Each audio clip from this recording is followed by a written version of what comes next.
Ating tatalakayin ang ilan sa mga popular na babasahin na yon.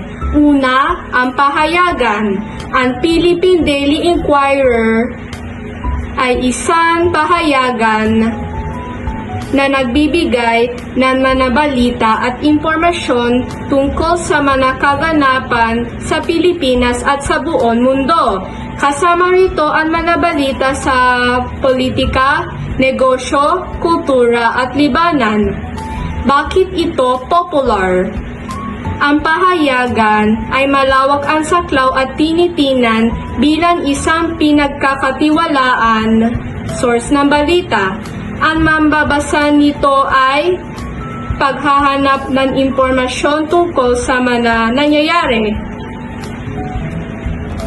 Pangalawa, comics.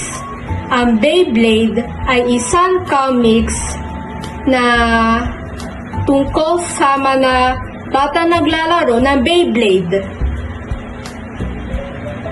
Isang uri na larong pambata kung saan ang mga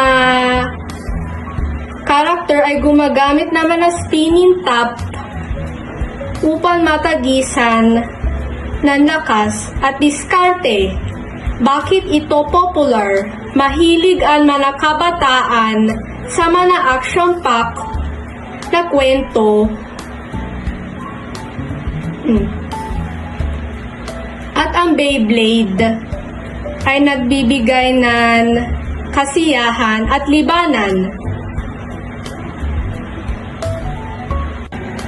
At ang panghuli ay vlog.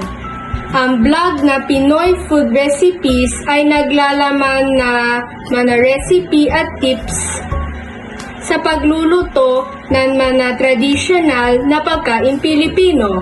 Bakit ito popular? Sa panahon na yon, ang mga vlog ay isang madali paraan upang maipakita na ang impormasyon at idea.